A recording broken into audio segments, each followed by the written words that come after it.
안녕하세요. 미국주식론 대학의 미준입니다. 5월 13일 오늘의 미국주식 뉴스를 시작합니다. 오늘도 변함없이 미국 주식 투자의 정석을 지키고 있는 미준에 오신 것을 환영합니다. 아마 몇 시간 전에 미준 채널에 올라온 영상 때문에 잠시 혼란을 겪으신 분들이 계실 것 같습니다. 잠깐 보여드리면요. 미준 채널에 3시간 전, 4시간 전이네요. 그리고 1시간 전에 2개의 영상이 게시가 됐는데요. 이 영상 클릭해 보시면 제가 나오지 않고요. 초이스스탁의 김인중 대표님께서 등장하십니다. 그래서 갑자기 왜 미준 채널에 김인중 대표님이 나오시나 이렇게 궁금하게 생각하신 분들이 계실 것 같습니다. 그래서 제가 이미 유튜브의 포스트에 하나의 게시물을 올려놨는데요. 간밤에 미준과 초이스스탁의 컨텐츠 협업이 전격 체결이 됐습니다. 최근에 사이가 좋지 않던 미국과 중국도 합의에 도달하는 마당에 저랑 이제 김인중 대표님은 사이가 좋기 때문에 아주 쉽게 컨텐츠 협업을 체결할 수 있었다 이렇게 보시면 됩니다. 자, 그래서요, 이번 주를 시작으로 초이스탁의 김인중 대표님께서 직접 제작하신 아주 수준이 높은 종목 분석 영상이요, 미준 유튜브 채널을 통해서 정기적으로 공유될 예정에 있습니다. 그리고 이제 오늘 첫 번째로 2개의 영상이 이미 게시가 됐다 이렇게 보시면 되겠죠. 저는 개인적으로요, 다수의 사람들이 함께 일을 할 때는 그 모든 관련자들이 혜택을 입을 수 있어야 이런 관계가 지속될 수 있다라고 생각을 합니다. 자, 이번에는 미준 채널, 그리고 초이스스탁, 그리고 마지막으로 이 방송을 함께 해주시는 구독자분들, 이렇게 3자가 있잖아요. 3자 모두 혜택을 얻을 수 있어야 이러한 관계가 지속될 수 있다는 거죠. 일단 저는 개인적으로요, 김인중 대표님 그리고 초이스스탁의 팀원분들께서 최선을 다해서 제작해 주신 양질의 컨텐츠를 제가 아끼는 미준 패밀리 분들께 공유해 드릴 수 있게 돼서 굉장히 기쁜 마음이고요. 나름대로 굉장히 많은 혜택을 받을 수 있다라고 생각하고 있습니다. 자, 그리고 두 번째로 이 방송을 함께 해주시는 분들 중에요, 이미 초이스스탁에 가입해 주신 분들이 굉장히 많습니다. 이미 수천 명이거든요. 그래서 이번 컨텐츠 협업으로 이미 초이스스탁의 멤버가 되신 분들께서는요, 앞으로 공유될 영상을 통해서 초이스스탁 플랫폼의 사용 방법을 꾸준하게 학습하실 수 있는 기회가 마련됩니다. 자, 그렇게 되면요, 여러분들의 소중한 자금을 투여해서 멤버십에 가입하셨는데 여러 가지 유용한 기능을 100% 활용하실 수 있는 기회가 될 것이다, 저는 개인적으로 희망하고 있습니다. 자, 그리고 마지막으로 초이스스탁 입장에서도 혜택이 있어야 이런 관계가 지속이 되겠죠. 그래서 제가 마지막으로 바라는 바가 있다면요, 개인적으로 초이스스탁이 제공하는 주식 분석 툴은요, 정말 국내 최고라고 생각을 합니다. 자, 그래서 이렇게 훌륭한 주식 분석 툴을 가능한 한 많은 분들께서 접하고 사용하실 수 있도록 미준 채널이 작은아마 도움이 되었으면 하는 바람을 가져봅니다. 자, 지금부터 초이스탁과 미준과의 콘텐츠 협업이 본격적으로 시작되니까요, 앞으로는 미준 채널을 통해서 조금은 더 다양하고 유용하고 가치 있는 투자 정보와 콘텐츠를 여러분들께서 받아보실 수 있을 것 같습니다. 자, 이제부터 시작되는 초이스스탁과의 협업으로 인해서 미준 채널은요, 한 단계 업그레이드 될 수 있는 기회를 맞이한 것 같습니다. 이제는 주식 관련 뉴스뿐만 아니라 미국 주식 종목 분석 컨텐츠 모두에서 대한민국의 최고의 채널이 될 수 있도록 최선을 다하는 모습 계속해서 보여드릴 수 있도록 하겠습니다. 자, 그러면 벅찬 마음을 가지고 시작하는 5월 13일 오늘의 미국 주식 뉴스 바로 시작합니다. 오늘도 어제 미국 증시의 시황부터 정리하도록 하겠습니다. 먼저 S&P 500 맵을 보시면요, 두 가지의 특징이 한눈에 간파가 되죠. 먼저 첫 번째로 상승한 종목의 수가 하락한 종목의 수를 월등히 넘어섭니다. 굉장히 많은 종목이 녹색을 보이고 있고요. 그리고 두 번째로 녹색이 대체적으로 너무나 선명하죠. 그래서 시장의 폭이 향상됐을 뿐만 아니라 대부분의 종목이 폭등했기 때문에 굉장히 긍정적인 추세가 발견이 됩니다. 실제로 어제 11개의 S&P 500의 섹터는요, 단 하나의 섹터를 제외하고는 모두 상승했습니다. 그 하나의 섹터는 유틸리티, 즉 가치주가 이제 성장주 위주로 급등하면서 오히려 피해를 입었다, 이렇게 보시면 되고요. 어제 상승 추세가 가장 좋았던 섹터는 컨슈머 디스크레셔너리, 우리가 보통 경기를 타는 임의 소비재라고 부르는 거죠. 임의 소비재가 이렇게 올라간 이유는요. 아무래도 중국 관세가 당분간 낮아지면서 자, 이렇게 관세 영향으로 많이 떨어진 종목이 급등 추세를 보였다. 이렇게 보시면 됩니다. 자, 두 번째로 반도체를 포함한 대부분의 기술주가 폭등했기 때문에 4.64% 상승한 기술주가 두 번째로 좋은 성적을 거뒀다. 이렇게 보시면 되고요. 세 번째는 산업재고요. 산업재 역시도 관세 영향에서 자유로울 수 없기 때문에 어제 많은 수혜를 받았다라고 정리가 가능합니다. 자, 시장의 폭이 얼마나 넓어졌는지 한번 확인을 해 보시죠. 무려 71.57입니다. 자, 이제는 S&P 500을 구성하는 500대 기업 중에 350개 이상의 종목이요. 상승 추세로 접어든 거죠. 따라서 시장의 폭이 극적으로 넓어졌다. 어제는 60.8이었거든요. 60.8에서 72.5로 완전히 폭등해 버렸습니다. 자, 그리고 그 아래쪽을 보시면요. 200일 이평선 이상으로 주가가 올라가 있는 종목의 퍼센티지도 50%를 넘었습니다. 따라서 장기적인 추세가 회복된 종목이 이렇게 많이 늘어났다는 것은요. 당분간 미국 증시의 상승 추세가 이어질 가능성이 굉장히 높아졌다. 긍정적으로 해석이 가능합니다. 자, 다음에는 공포지수인데요. 공포지수도 굉장히 반가운 뉴스가 있죠. 제가 누누이 말씀드리는 것처럼 공포지수가요. 200일 이평선 아래로 떨어지면 당분간 안정적인 주식시장을 우리가 기대해 볼 수가 있습니다. 그리고 이러한 일이 어제 발생했거든요. 자, 이제는 공포지수가 18.65까지 하락했고요. 그렇게 되면 200일 이평선이 19.76이기 때문에 200일 이평선보다 아래쪽으로 공포지수가 급락해 버렸다는 것을 확인할 수가 있었습니다. 자, 다음에는 Fear and Greed 인덱스입니다. Fear and Greed 인덱스가 66까지 올라갔습니다.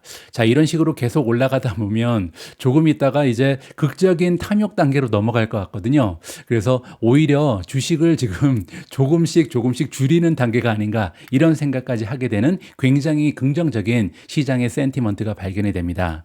자, 다음에는 초이스닥에서 제공하는 마켓 스코어고요. 마켓 스코어도 61을 찍으면서 과욕 단계를 굳건하게 지키고 있습니다. 자, 따라서 정리를 해보면요. 시장의 센티먼트는 불과 몇 주 만에 엄청난 상승 추세를 보였고요. 지금은 하락 추세보다는 오히려 긍정적인 추세를 보이는 종목이 대부분이다. 이렇게 정리가 가능합니다. 자, 다음에는 미준 탑픽의 성적입니다. 어제도 대부분의 종목이 급등해 버렸는데요. 가장 위쪽을 보시면 더 트레이드 데스크입니다. 자, 한 가지 참고할 부분은요. 트레이드 데스크는 지금 7일 연속으로 상승하고 있는데요. 그러면서 일주일간의 수익률이 무려 43%를 넘어섰습니다. 두 번째로 넥스트트래커가 8.79% 올라가면서 일주간의 상승률이 23%를 넘어섰고요. 자, 세 번째는 크레도 테크놀로지인데요. 크레도 테크놀로지 역시 어제 8.72% 급등하면서 이제 한 달간의 상승률이 42%를 넘어섰습니다. 자, 그 밖에도 관세 영향에서 자유로울 수 없는 아마존이 어제 긍정적인 뉴스로 인해서 8% 이상 급등했고요.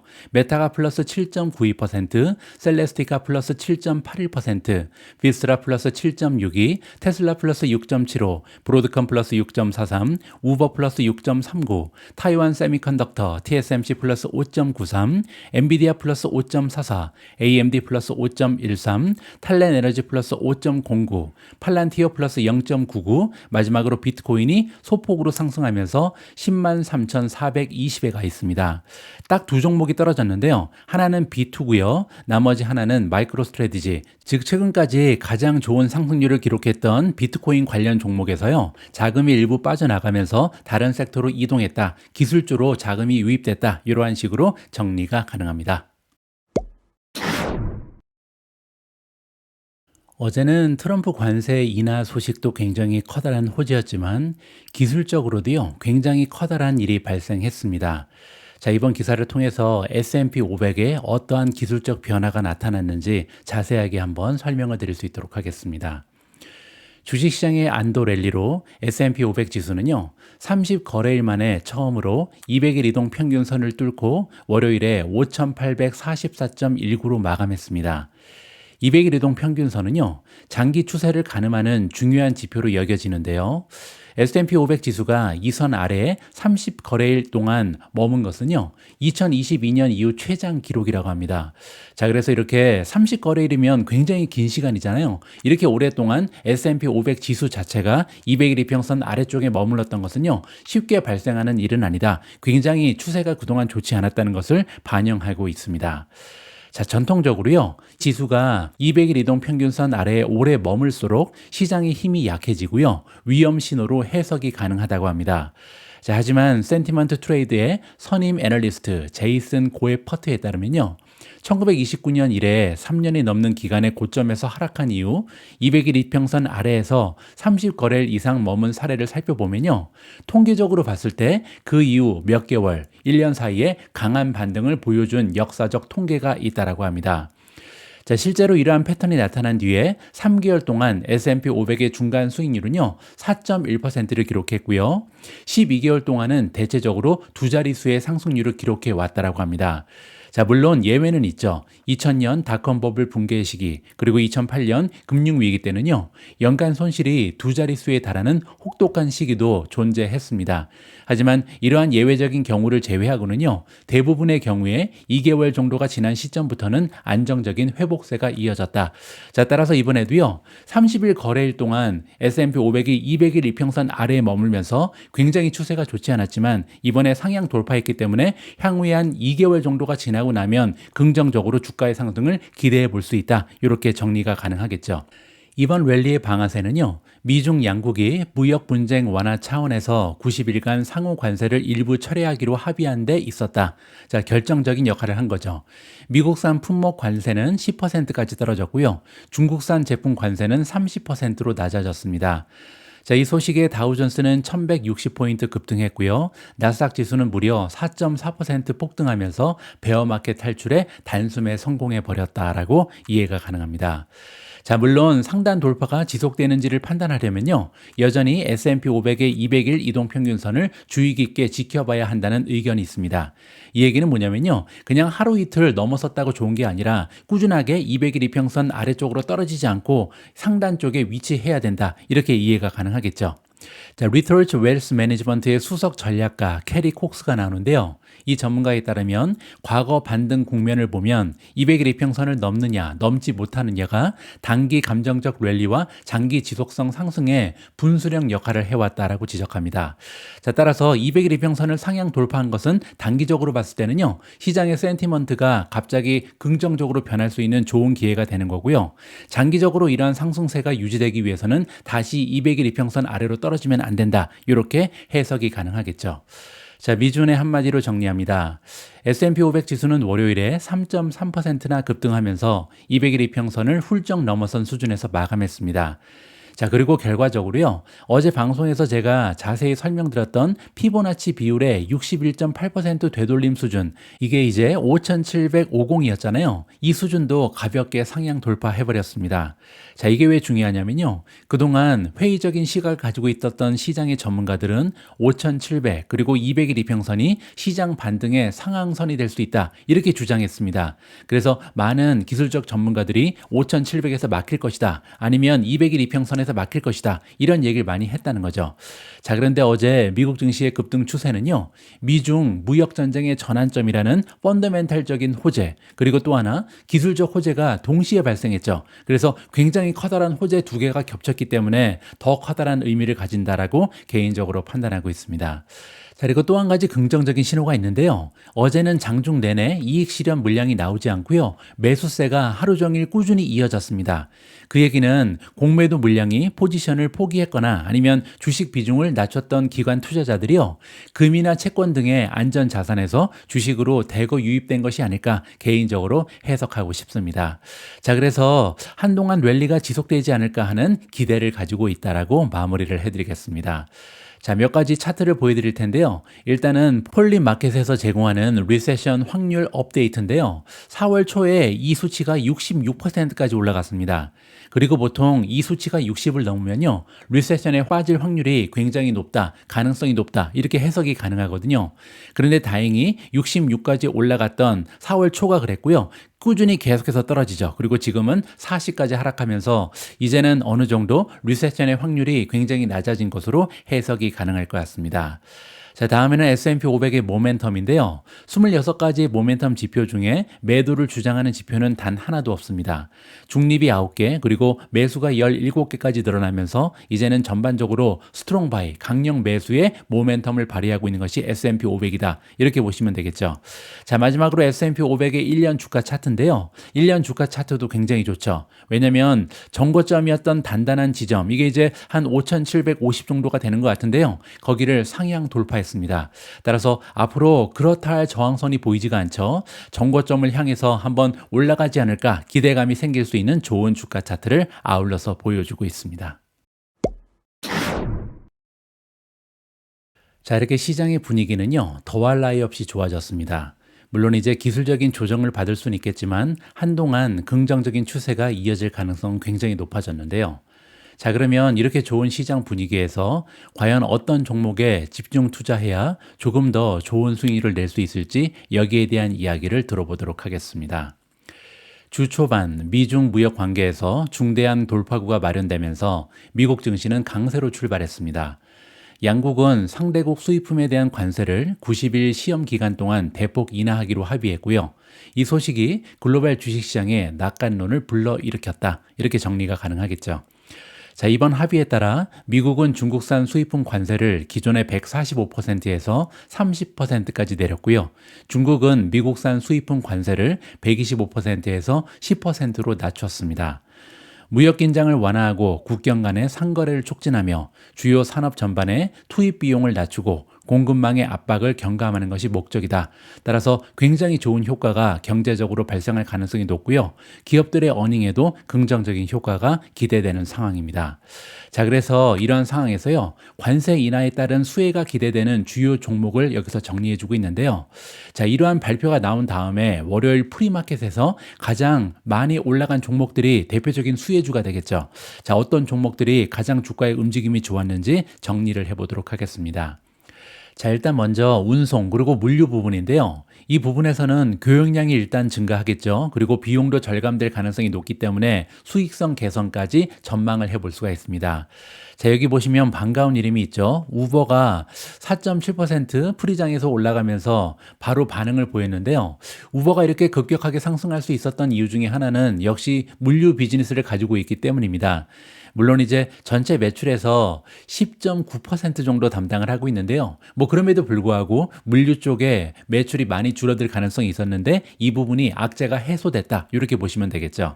자, 두 번째는 반도체인데요. 반도체는 엄청나게 많은 종목들이 혜택을 받겠죠. 관세 완화로 중국 관련 부품 수급이 원활해지고요. 비용이 하락하면서 생산 병목 해소 그리고 생산량의 증가가 기대된다. 자, 그래서 상당히 많은 반도체 종목들이 일제히 상승했습니다. 대표적으로 엔비디아, AMD, 마벨 테크놀로지, TSMC, ASML, 인텔 모두 급격하게 동반 상승했다. 이렇게 보시면 되겠죠. 자, 다음에는 리테일입니다. 중국산 수입 비용 하락이 매출 총이익률을 개선할 수 있고요. 가격 경쟁력 강화로 이어지면서 주요 유통업체들이 수혜를 볼 것으로 예상되는 상황입니다. 특히 이제 중국 쪽의 공급업체에서 많은 혜택을 받고 있는 아마존이 어제 8% 갑자기 급격한 주가의 상승을 도모했습니다. 자, 대표적인 상승 추세를 보이는 종목 중에 하나였고요. 자, 다음은 자동차 및 부품 분야인데요. 금속, 전자부품 관세가 인하되기 때문에 제조 비용이 절감될 수 있겠죠. 따라서 주요 완성차 업체 그리고 부품 공급 업체의 수익성이 향상될 전망이 나오고 있습니다. 대표적으로 테슬라가 바로 반응을 보였고요. 어제 8% 이상 급격한 상승을 만들어냈습니다.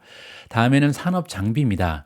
기계부품 관세 완화로 인해서 주요 산업 장비 제조업체의 마진 그리고 생산 능력이 개선될 것으로 예상이 나오고 있는데요. 뭐 대표적으로 캐터필라라든지 디어 그리고 그리고 GE 같은 종목이 수혜를 입을 수 있다. 이렇게 보시면 되겠죠.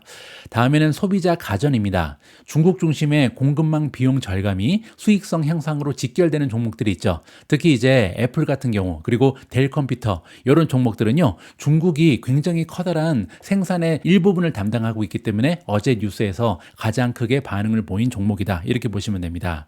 자, 그리고 항공사도 대표적인 수혜 섹터가 될 수가 있겠죠. 왜냐하면 항공기 부품 그리고 정비 자재 관세 인하로 운영 비용이 낮아질 수 있고요. 그리고 또 하나 글로벌 무역 활성화에 따라서 항공 화물 수요 증가도 기대가 된다. 따라서 매출도 올라가고 비용은 절감되는 두 가지 혜택을 다 받을 수 있는 게 항공사다. 이렇게 보시면 됩니다.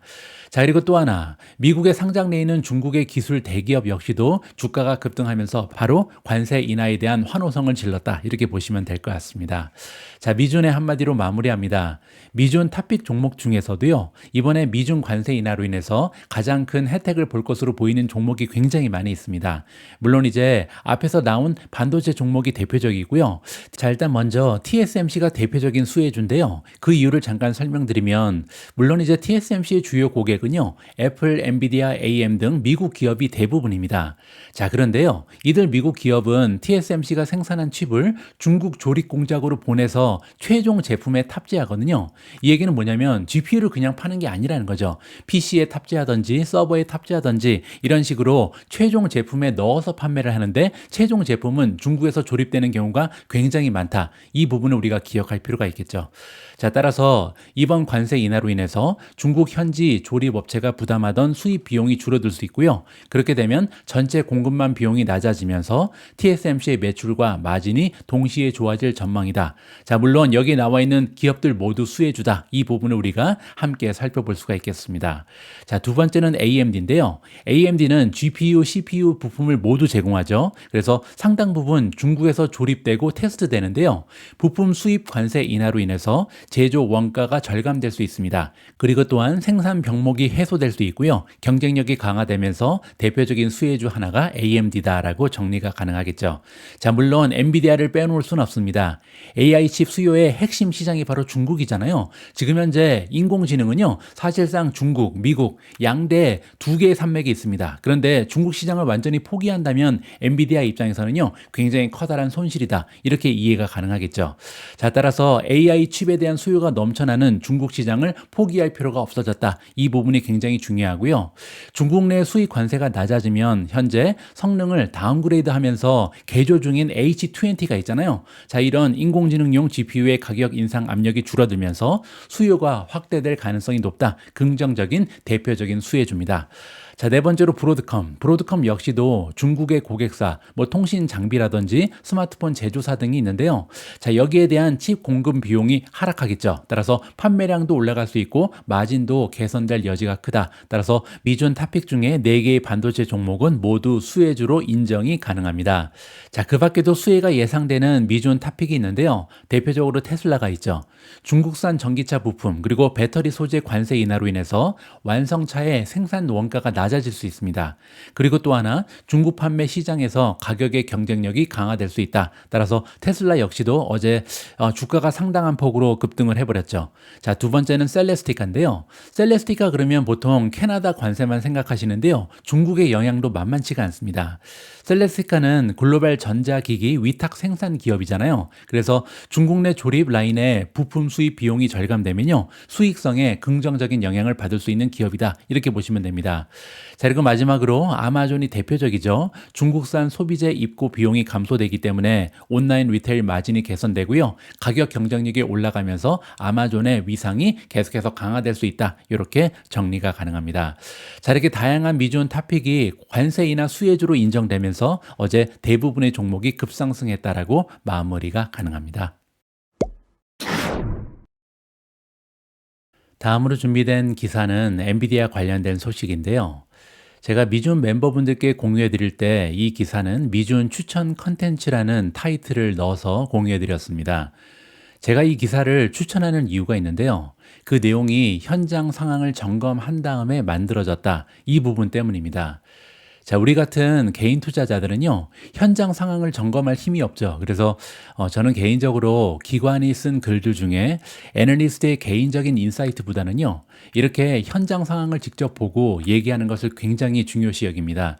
그래서 이번 기사는 우리가 한 번쯤은 꼭 읽어볼 가치가 있는 기사다. 이렇게 말씀드리고 싶습니다. 최근 대만에서 나온 데이터에 따르면요, 엔비디아의 GB200 렉 출하량에 상당한 개선이 있었던 것으로 나타났고요. 모간 스탠리는 이 자료가 투자자들의 불안을 해소할 수 있을 것으로 보고 있습니다.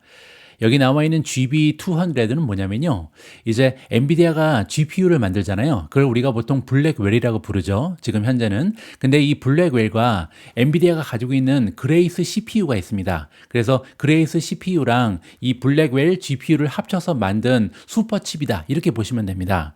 자, 그런데 최근에 대만에서 이제 제조를 하는데 데이터가 굉장히 좋다는 거죠. 렉 출하량이 엄청나게 개선되고 있다, 긍정적인 소식을 전달해주고 있습니다. 대만의 ODM은 제조업체고요. 자, 제조업체 팀이 4월 한 달 동안 세 곳의 ODM을 통해서 약 1,500대의 렉을 출하한 것으로 파악이 되고 있습니다. 1,500대 그러니까 많지 않은 것으로 느껴지는데요. GB200을 만들기 위해서는요, 보통은 CPU가 36개가 들어가고요. GPU는 72개가 들어갑니다. 따라서 엄청나게 커다란 규모의 렉이다, 이렇게 보시면 되겠죠. 자, 따라서 1,500개의 렉을 출하한 것은요, 굉장히 출하량이 많다라고 이해가 가능하겠죠. 자, 그리고 이는 저희의 추정치와 일치하는 중요한 분기점이며 투자자들의 우려를 완화할 수 있을 것이다, 이렇게 모간 스탠리 애널리스트 조셉 무어가 고객 메모에서 밝히고 있습니다. 조셉 무어는요, 결론적으로 엔비디아에 대해서 매수 의견을 유지하고 있고요. 이 데이터가 이번에 시장을 확인해 봤더니 좋은 데이터가 나왔기 때문에 렉수 감소에 대한 우려를 더 이상 문제 삼지 않아도 되는 수준으로 낮춰줄 것이다. 따라서 지금까지는요, 이 블랙웰이 공급이 얼마나 원활한지 잘 몰라서 생각보다 이 렉수가 감소하면 어쩌지, 이렇게 걱정을 하고 있었다는 거죠.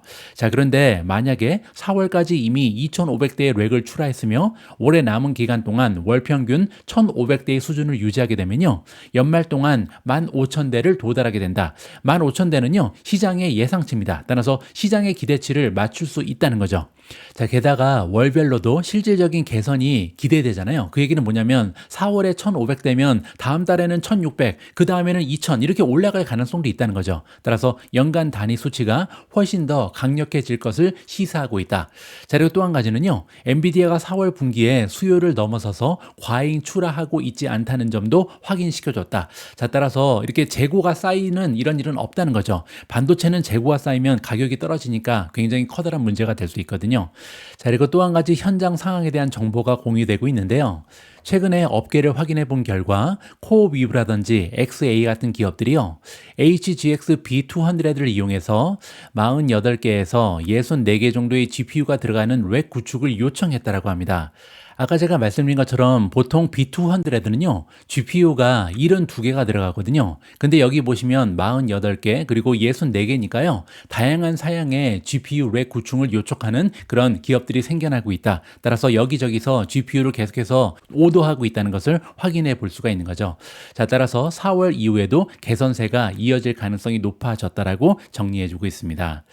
자, 결론적으로 저희의 긍정적 견해는 구매자와 다른 시장 참여자들로부터 받은 업계 확인을 바탕으로 한 것이며, 이는 향후 몇 분기 동안 수요가 훨씬 더 강해질 것을 지속적으로 가리키고 있다. 그리고 또한 GB200 병목 현상으로 인한 재고 과잉 우려가 현재 투자 심리의 핵심인데, 이 수치들이 개선되고 있다는 점은 주가에도 긍정적으로 작용할 것이다. 따라서 지금이라도 엔비디아에 투자해라라는 의견을 주고 있습니다. 자, 미존의 한마디로 마무리하도록 하겠습니다.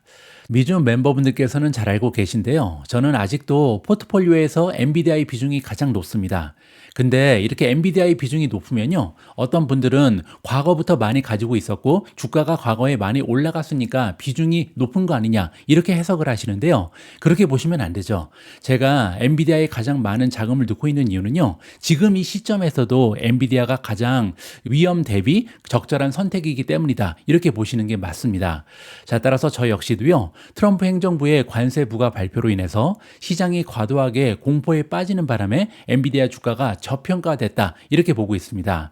엔비디아 주가는요, 4월 4일 94달러까지 급락한 이후 이미 30% 이상 상승했습니다. 자, 그럼에도 불구하고 여전히 매수 매력이 충분하다. 저는 이렇게 보고 있는데요. 세 가지 정도의 이유를 제시해 드리고 싶습니다. 자, 일단은 이번 기사에 나온 것도 굉장히 중요하다고 보거든요. 4월에 대만 ODM 출하 데이터가 굉장히 어려운 상황에서도 예상치에 부합했잖아요. 따라서 GB200 렉 출하에 상당한 개선을 보여줬고, 이를 토대로 연말까지 15,000대라는 출하의 실적 달성이 현실적으로 가능하다. 시장의 기대치보다 오히려 더 많은 판매량을 기록할 가능성도 있다. 이렇게 예상이 가능합니다. 자, 그리고 두 번째로요. 미중 90일 관세 휴전 합의가 투자의 심리를 되돌려주고 있잖아요. 근데 그 와중에 우리가 기억해야 되는 부분은요. 반도체 수출 규제 강화에도 불구하고 엔비디아는요. H20 칩, 이게 이제 중국용 칩인데 이 사양을 조정해서 중국 수출 허가를 다시 얻을 것으로 보입니다. 따라서 다시 한번 무역 규제를 돌파할 능력을 갖추고 있음을 스스로 보여주고 있다. 이 부분도 굉장히 높게 살만하고요. 자, 세 번째는 밸류에이션인데요. 밸류에이션이 아직도 낮은 상황입니다. 예를 들어서 엔비디아의 포워드 PER은요, 아직도 27.97배에 머물러 있습니다. 향후 1년 동안 만들어낼 것으로 기대되는 순이익에 비해서 28배밖에 되지 않는다. 아직도 저렴하죠. 그리고 성장률을 대입한 포워드 PE질은요, 0.75입니다. 이 수치가 1.0 아래로 떨어지면 굉장히 저평가되어 있는 주식이다. 이렇게 평가가 가능한 거거든요. 자, 그리고 또 한 가지. 최근에 수익성이 지속적으로 개선되고 있잖아요. 총이익률, 그리고 순이익률도 계속해서 올라가고 있습니다. 순이익률이 무려 50% 이상 굉장한 모습을 보이고 있거든요. 자, 그 와중에 1년 만에 3배 가까이 성장한 에비타 수익이 있는데요. 이거를 기준으로 해도 마찬가지입니다. 자, 포워드 EB 에비타, 이건 뭐냐면요. 에비타 수익에 비해서 지금 현재 기업의 가치가 몇 배 올라가 있는가, 이걸 계산하는 건데요. 22배까지 떨어졌습니다. 과거 5년 평균은 48배거든요. 따라서 예전의 밸류에이션에 비해서 지금 반토막보다 더 떨어져 있는 거죠. 자, 결론적으로 제가 볼 때는요. 엔비디아의 52주 최고점이 153.13이었는데 탈환이 시간 문제일 것이다. 결국은 최고점을 넘어설 것이다 라고 기대하고 있습니다. 자, 그리고 긍정적인 뉴스 하나가 있는데요. 초이스탁에서도 엔비디아 주식에 대해서 드디어 매수 신호가 나왔습니다. 지난주 금요일 5월 9일에 엔비디아 주식 매수 신호가 정말 오래간만에 발생을 했고요. 자, 스마트 스코어를 보시면 지금 93점이잖아요. 그렇게 되면 전체 모든 주식 중에서 상위 0.06%, 정말 더할 나위 없이 없는 최고의 펀더멘탈을 가진 기업이 바로 엔비디아다. 이렇게 보시면 되고요. 밸류에이션은 적정가에 머물러 있다. 따라서 아직까지도 비싼 주식이 아니다. 이 부분을 확인해 볼 수가 있는 거죠. 자, 그리고 또 한 가지. 이번에는 단기 이동 평균선을 볼 텐데요. 5월 8일 날 두 번째 골든 크로스가 발생했습니다. 이 얘기는 뭐냐면요. 단기선, 중기선, 장기선이 있잖아요. 일단 단기선이 중기선을 이미 뚫었고요. 그리고 나서 이번에 장기선까지 뚫면서 결국은 골든 크로스가 두 번 연속으로 발생하면서 추세가 굉장히 갑자기 향상되고 있는 모습을 지금 보이고 있다. 이렇게 보시면 됩니다. 다음에는 엔비디아 주식에 대한 모멘텀 지표인데요. 26가지 지표 중에 한 가지만 매도고요. 9가지는 중립, 16가지는 매수를 주장하면서 스트롱 바이가 제시되고 있는 상황입니다. 자, 그리고 결정적으로 지금 현재 엔비디아의 주가 차트도 굉장히 좋은데요. 여기 보시면 한동안, 그러니까 올해 초부터 꾸준하게 하락 추세가 발견이 되죠. 저점이 그리고 고점이 두 개가 나란히 평행을 유지하면서 하락 채널이 발생했습니다. 자, 그런데 이 부분을 보시면요. 지금 상승 돌파했죠. 따라서 지금 추세선의 상단을 상승 돌파하면서 추세가 완전히 전환되는 모습을 드디어 엔비디아 주식이 보여주고 있다라고 마무리해드리겠습니다. 오늘 마지막으로 준비된 컨텐츠는 오늘의 미국 주식 영상입니다. 오늘 영상에는 대표적인 긍정론자 톰 리가 등장합니다. 톰 리는요, 정말 많은 전문가들이 하락을 외칠 때 홀로 상승 추세를 예견했거든요. 그리고 이번에도 톰 리 말이 맞았습니다. 자, 지금 현재 상황에서는 톰 리는 향후 미국 주식 전망을 어떻게 보고 있는지 이분의 목소리에 귀를 기울여 보도록 하겠습니다. 오늘 방송은 여기까지입니다. 오늘 방송도 마지막까지 함께 해주신 모든 분들께 진심을 담아 감사의 말씀을 드립니다. 자, 오늘부터 초이스 스탁의 김인중 대표님 영상을 미주온 채널에 게시하고 있는데요. 많은 분들의 관심을 부탁드리고요. 그리고 시청하고 나서 여러분들의 소중한 피드백도 아울러서 기대하고 있겠습니다. 우리 모두가 미국 주식 투자로 은퇴하는 그날까지 다 함께 화이팅입니다. 행복한 하루 되세요. 감사합니다. 뉴스는 전해드렸고, 이제 여러분의 투자 이야기로 넘어가 보겠습니다. 솔직히 말해서 4월 2일 관세가 처음 발표됐을 때 시장은 폭락했습니다. 경제 매체는 물론이고 일반 뉴스에서도 주가 폭락이 주요 기사로 다뤄졌죠. 어떤 방송에서는 은퇴자들이 전 재산을 날렸다는 말까지 했습니다. 하지만 펀드 스트레스의 톰 리는 그런 유혹에 넘어가지 않았습니다. 그는 고객들에게 흔들리지 말고 버티라고 조언했고 올해 안에 시장이 사상 최고치를 경신할 것이라고 말했습니다. 그리고 보세요. 지금 우리는 역사상 가장 빠른 주식시장 반등 중 하나를 경험하고 있습니다.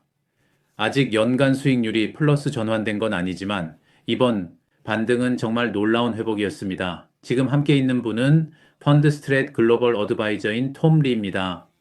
지금 스튜디오에 계시니까 실제로 승리의 랩을 돌 수는 없겠지만 어쩌면 아직 그럴 시점이 아니더라도 말이죠. 그런데 톰, 도대체 무엇을 본 건가요? 왜 그렇게 많은 사람들이 놓친 걸 본 건가요? 저는 시장이 0까지 떨어질 줄 알았거든요. 제로까지 가는 것도 항상 가능성이 있긴 하지만 제 생각에는 세 가지 요인으로 설명할 수 있습니다. 첫째는 이코노미스트들이 경제에 대해 공포를 느낀 것과 달리 하이힐드 채권 시장은 그 공포를 확인해주지 않았다는 점입니다. 하이힐드. 스프레드가 439bp까지 벌어지긴 했지만 만약 우리가 진짜 경기 침체로 돌진하고 있었다면 700bp 정도까지 갔을 겁니다. 그런데 지금은 다시 360b 수준까지 내려왔죠. 둘째는 주식시장에서 청산 사태가 벌어지긴 했지만 말씀하신 대로 1950년 이후 있었던 18번의 워터폴식 폭락 중 17번은 V, 자 반등을 보였습니다. 그래서 언제 바닥이 형성되든 그 반등은 V자 형태일 거라고 알고 있었죠. 2022년이 유일한 예외였고 그건 잭슨홀 발언 때문이었습니다. 셋째는 우리는 기업들에 대한 신뢰가 컸습니다. 이 기업들은 이미 전염병으로 인한 셧다운도 견뎠고 경기 회복기에 생긴 채찍 효과도 버텼으며 역사상 가장 빠른 금리 인상 사이클도 살아남았습니다. 기업들은 이런 환경 속에서도 실적을 냈고 1분기 실적과 가이던스 모두 우리가 예상했던 아마겟돈 수준에 비하면 훨씬 나았습니다. 그래서 우리는 고객들에게 각오를 다지고 오히려 주식 비중을 늘리라고 조언한 겁니다. 제가 거의 안 하는 일을 하나 했어요. 바로 트윗을 삭제한 건데요. 그때쯤에 제가 트윗에 이렇게 썼거든요. 사실 주식을 팔기 전까진 진짜로 돈을 잃는 게 아니에요. 그 말에 진심이었어요. 지금도 그렇다고 생각하고요. 그 트윗은 제가 다른 방송을 듣고 있을 때 느낀 답답함에서 비롯된 거였어요. 그 방송에서 은퇴자들이 전 재산을 날렸다는 얘기를 하더라고요. 그게 너무 과장돼 보여서 그냥 화가 나서 트윗을 했죠. 그런데 그게 생각보다 이슈가 되어버렸어요. 제가 진짜 말하고 싶었던 건 이거예요. 당신이 몇 달 안에 은퇴할 예정이거나 나이가 80세쯤 된 게 아니라면 당장 손실을 걱정하기보다는 시장에 오래 머무는 게 훨씬 낫다는 겁니다. 시장 타이밍을 맞추려 하기보다는요. 물론 당신이 트레이더나 헤지펀드 매니저라면 얘기가 다르겠지만 투자 기간이 5년 이상인 장기 투자자라면 기본적으로 시장은 우상향이라는 거죠. 그런데 이번 하락장은 정치적인 요소가 강하다 보니 그 자체로 또 하나의 현실이 돼버린 느낌이에요. 몇 가지 요인이 동시에 작용했다고 봅니다. 우리는 관세로 인한 시장 왜곡이 있었을 때도 이 점을 강조했지만 주식 시장에 종사하는 분들은 정치적 설문조사를 볼 때 민주당 성향이 60% 이상이라는 걸 알고 있죠. 그래서 백악관의 행동에 대한 그들의 해석은 부정적인 쪽으로 기울었고 그 결과 채권 시장에 비해 주식 시장의 반응이 과장된 면이 있었습니다. 반면 채권 시장에서는 상황이 반대였어요. 고정수익 투자 세계에서는 채권 펀드 매니저의 60%가 공화당 등록자들이거든요. 그래서 적어도 이번 사례에 있어서는 채권 시장의 움직임이 더 정확한 시그널을 준다고 생각합니다. 그리고 두 번째로 중요한 건 사람들이 자주 이야기하는 10대 상승일 현상이죠. 우리가 여러 차례 강조했듯이 만약 2023년이나 2024년의 최고 상승일 10일을 제외하면 S&P 500의 연간 수익률은 각각 3%밖에 되지 않습니다. 다시 말해 시장에 계속 머물러 있어야 언급한 20% 수익을 얻을 수 있다는 겁니다. 올해 역시 그 전형적인 예가 될 수 있어요. 많은 사람들이 S&P가 4,835에서 폭락하자 화가 나서 매도했고 지금 다시 들어오고 있지만 그 사이에 이미 1000전 포인트, 즉 20% 상승분을 놓쳐버린 셈이죠. 지금 수준의 국채 수익률에 대해 어떤 견해가 있으신가요? 이게 중요한 문제일까요? 방금 이야기한 흐름을 이어가 보자면 한 달 전 저점에서 매수하지 못한 걸 아쉬워하는 사람들도 있죠. 지금에 와서 그래, 이제 들어가야겠다고 결심했지만 이미 주가는 다시 고점에 도달해 있고 이제 또 하락할까봐 망설여지는 상황이잖아요.